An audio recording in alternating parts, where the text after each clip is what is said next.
Bonjour à tous, ici Jojo67 et aujourd'hui je vais vous proposer une petite vidéo sur la présentation d'un logiciel que je trouve très sympa et qui se nomme Fullscreen for Safari.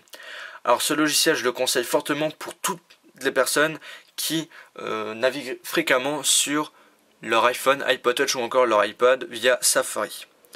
Alors ce logiciel s'intègre dans Safari et dans les réglages. Et on le trouve sur Cydia au prix de 2,19 $. Donc pour le trouver, il faut aller dans Cydia, aller dans la barre de recherche et taper Fullscreen for Safari. Alors il marche pour l'iPhone et l'iPod Touch. Par contre pour l'iPad, si vous voulez télécharger le logiciel, il faut taper Fullscreen for Safari for iPad. Et on le trouve sur la source de Big Boss. Alors je vais proposer une petite vidéo, une petite présentation, excusez-moi, du logiciel. Alors on va aller dans Safari. On va attendre que le chargement de notre site internet finisse.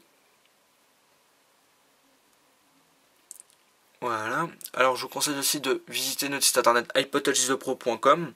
Et pour tous ceux qui ne savent pas, le site a changé, que ce soit au niveau des blogueurs, au niveau de la présentation, du design et tout ce que vous voulez, il y a tout qui a changé.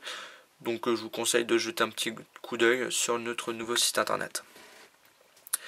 Alors première possibilité de ce logiciel, c'est qu'on peut mettre la page internet en mode plein écran en appuyant 2 fois sur l'écran. Alors on a la barre du bas et la barre du haut qui disparaissent et qui nous laisse place à un écran vraiment très sympa visuellement. On peut aussi changer d'onglet. Par exemple, j'ai envie d'aller dans l'onglet, plutôt la page internet à droite ou encore la page à gauche. Là par exemple j'ai envie d'aller à la page internet à droite. Je m'explique, j'ai envie d'aller à la page à droite, donc celle-là, en faisant juste un petit geste. Donc là je vais le mettre en mode plein d'écran parce que je préfère. On va prendre les deux doigts et on va aller à droite. On fait un slide vers la droite avec les deux doigts et on va complètement sur le site internet qui était à droite. On veut retourner sur le site où on était avant. On fait un slide vers la gauche. Là il bug un petit peu. Le chargement est un peu plus long, donc ça prend un peu plus de temps. Surtout que j'ai plein de choses qui sont installées sur Safari, donc c'est aussi possible que ça bug. Donc là je retourne sur le site internet où on était avant. Je vais aller encore sur la page internet qui est à gauche de celui-ci. On fait un slide vers la gauche avec les deux doigts. Voilà. C'est vraiment rapide et vraiment simpliste. Après on a une autre possibilité, c'est aller dans la page précédente ou encore la page suivante, juste en faisant un petit geste. Donc là on va aller sur sur un blog. Et j'ai envie de retourner sur la page où on était juste avant. Alors on va prendre les trois doigts et on va faire un slide vers la gauche. Avec les trois doigts. Et voilà, je retourne sur la page où j'étais avant.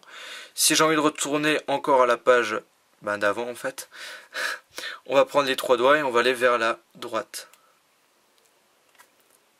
Et là je retourne où j'étais avant. Autre possibilité, vous allez appuyer 2 fois sur l'écran. Par contre, au bout de la deuxième fois, vous allez rester un petit peu plus longtemps sur l'écran tactile. 1, 2, on reste un petit peu. Et là, ça qui va s'afficher. Donc pour fermer, on appuie sur la petite croix. On a plusieurs petites possibilités, dont retourner à la page précédente ou page suivante, aller vers le bas du site internet, aller vers le haut du site internet, aller dans Safari Download Manager si vous l'avez téléchargé, ajouter un nouveau onglet ou encore le fermer, le mettre en mode plein écran ou encore rafraîchir la page internet ou aller sur une URL que vous avez mis par défaut dans les réglages. Par exemple, si j'ai appuyé dessus, il va aller directement sur apple.com. C'est le site qui est par défaut dans les réglages. On va retourner juste, j'en étais avant.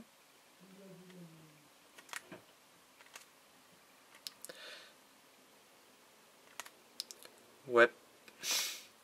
D'accord, bon, quelquefois ça marche pas trop.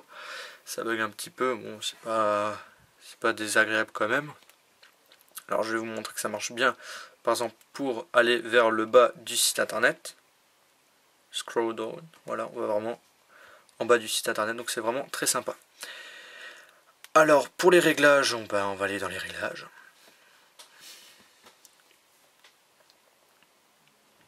On va aller vers le bas, plutôt vers le milieu des réglages, et on va aller sur Full Screen for Safari.